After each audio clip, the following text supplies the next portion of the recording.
Let's start off mild and make our way up to the stuff of nightmares. These are 10 of the most terrifying extinct species of all time. Kicking it off at number 10, we have the Quinkana. The Quinkana was a breed of extinct crocodile that lived from 28 million years ago up to just about 10,000 years ago. You know how most of the time when you see a crocodile, they're usually low to the ground and pretty slow? Well, the Quinkana was basically a crocodile on steroids. Obviously, in normal crocodile fashion, you've got a bunch of teeth backed by a jaw that delivers 3,700 pounds per square inch of force. In case you didn't know, that's enough to crush your bones, tear you apart, and do pretty much anything else that the Quinkana wanted to do to you. Although the Quinkana is extinct today, it's pretty similar to the Australian crocodile roaming around, clocking in at around 10 to 20 feet and weighing upwards of 500 pounds at the very least. While that's all well and good, I overlooked one of the worst characteristics of the Quinkana. It might have been entirely territorial. The thing with crocs is that they sit in water all day to ambush things, and obviously we humans don't live in water, meaning the chances you've got to run into a croc is pretty low. But imagine if that pond a crocodile was lurking in was replaced with a bush and a Quinkana waiting to snap your legs in two. I have to say might here though, because when something existed millions of years ago, it makes it a little difficult to get accurate scientific data on it. Coming in at number 9 is the direwolf. If you hadn't guessed from the name, the direwolf was, well, a wolf. More specifically, the direwolf belonged to the canine family like most wolves. A species you could easily compare the direwolf to is the gray wolf that we have today. Now, the gray wolf is about 2.5 feet tall, about 6 feet long, and weighs up to 150 pounds. Now, take that gray wolf and scale it up. The direwolf was about 7 feet long and almost 4 feet tall, which doesn't seem like a lot, but I'm sure if you had a 175-pound hellhound running towards you, you'd think otherwise. The direwolf also had an abnormally big head for its body, which meant it had a bigger jaw, bigger teeth, and an easier time ripping you to shreds. The direwolf also has the largest bite force of any wolf ever, and its teeth had an incredible shearing ability to go along with it. Just in case you thought you could 1v1 an 175-pound wolf, you might be forgetting that wolves move in packs, so you better be prepared to take on 2 to 25 of these beasts. Considering how much meat an entire pack of these wolves on steroids has to eat per day, I don't think they'd skip out on the opportunity to kill you. Moving on from that, I want to tell you about the locust plague. It's basically where tens of millions of locust bugs completely destroy the landscapes they inhabit. Now imagine if those locust bugs were 2.5 feet long. At number 8, we have the Meganeura, the great-great-grandfather of the dragonfly. Unfortunately for anything smaller than it, the Meganeura was predatory, and it would fly by and kill just about anything it laid its eyes on.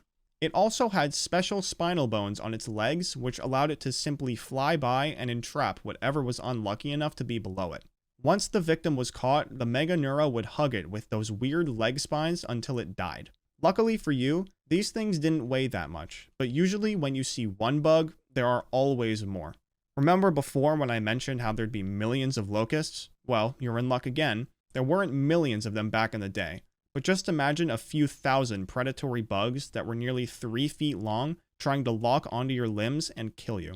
Not something I really want to think about. Makes me pretty glad I didn't have to live 300 million years ago back when these things were in the skies. Up next at number 7 is the Helicoprion, better known as the buzzsaw shark. The Helicoprion came in at 25 feet long, but that's not even the most terrifying part about this thing. The real reason I wouldn't want to run into one of these things is its mouth, which basically just has a giant buzzsaw made of teeth in it. The shark had what was called a tooth whorl, and this tooth whorl had a diameter of up to 22 inches. The jaw was used to deshell hard crustaceans and other aquatic species that were unlucky enough to cross paths with it. Obviously, it goes without saying that if you ran into one of these sharks and it wanted to eat you, you would be dead.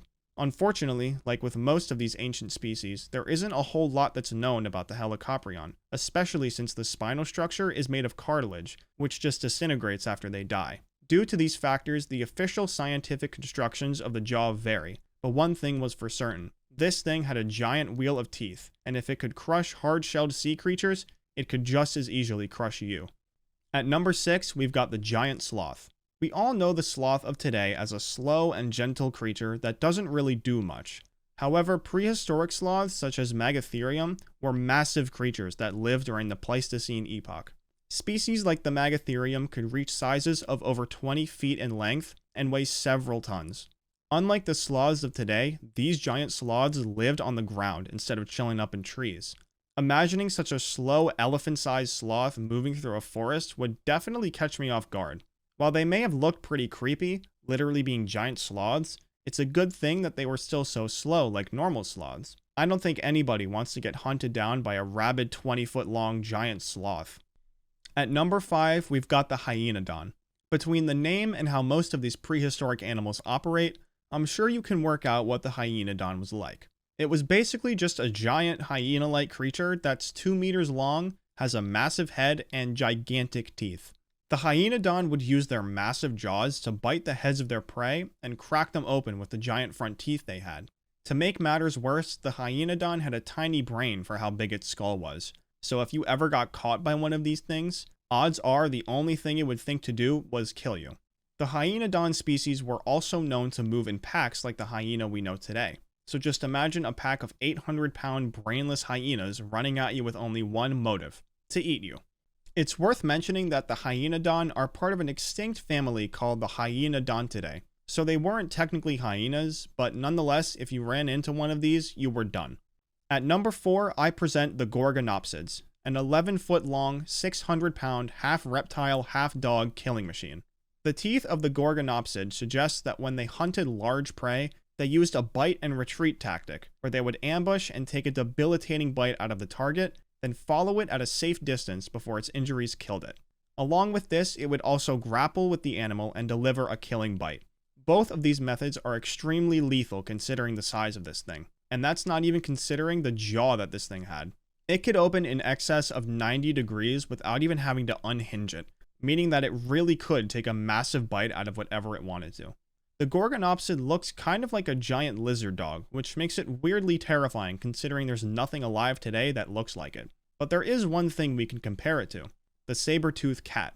The body shape of the Gorgonopsid doesn't resemble a cat at all, but its teeth do, and the fact that they were giant sabers capable of cutting just about anything. And as horrifying as that is, it makes sense for something with teeth that big to have a jaw that can open so wide. With that being said, let's move on to number 3, the Titanoboa. Like a lot of prehistoric beasts, there's a less menacing version of the Titanoboa alive on Earth today. It's called the boa snake, and it can get to be around 10 feet long. But we aren't talking about the boa snake. We're talking about the great-grandfather. You can go ahead and multiply that 10 feet from before by 5, and take into account that this creature's torso was as thick as a large car tire. The Titanoboa exists in a time where mammals were not nearly as big as they were today. Instead, it thrived in a time period where giant reptiles were all over the place. So even though the Titanoboa was the biggest one of them all, there were plenty of other giant reptiles around back then. Like most large snakes of today, a Titanoboa would have patiently waited to strike, but when it did, it could easily eat you whole, where you'd then be digested over and over again for months on end. Even by today's standards, the rainforest is home to some of the most horrifying and deadly creatures on Earth. But to think that the Titanoboa was the apex predator of the jungle, even back when giant creatures were so normal, is just terrifying. Moving on to number 2, I want to take you guys on a trip down memory lane. Some of you may have seen the movie Jurassic Park, and in this movie there are lots of dinosaurs, mainly velociraptors. What if I told you that the velociraptors you may have seen in the movies are tiny next to this next one? I'm talking about the Utahraptor. Weighing nearly a full ton, the Utahraptor was the largest, most dangerous raptor that ever lived, making close relatives like the Deinonychus and Velociraptor seem tiny by comparison.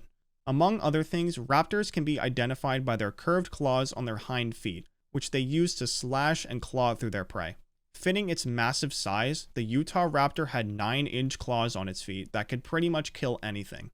Getting pierced by a Utahraptor claw would leave a similar sized wound as getting shot by a .50 caliber sniper rifle. An unfortunate similarity between the Utahraptor and its much smaller cousins, the Velociraptors, is their prey drive. The raptors were carnivorous and extremely predatory. On top of that, they were unbelievably fast and deadly, meaning one of these 7-meter long monsters could run at you and take your life with ease. While the Utahraptor may be one of the most terrifying land animals, it's not nearly as horrifying as number 1, the Megalodon.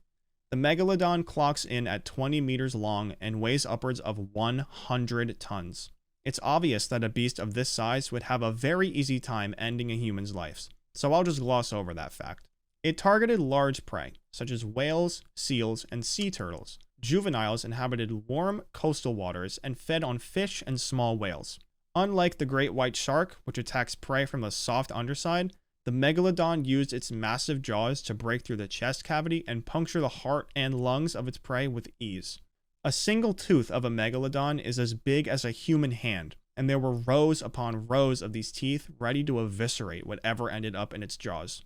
It's fair to say that pretty much anything in the 7 seas that the Megalodon could get its fins on was as good as dead. And while the size of the Megalodon is horrifying on its own, I honestly feel like you die so quickly by this beast that you wouldn't even have time to feel fear.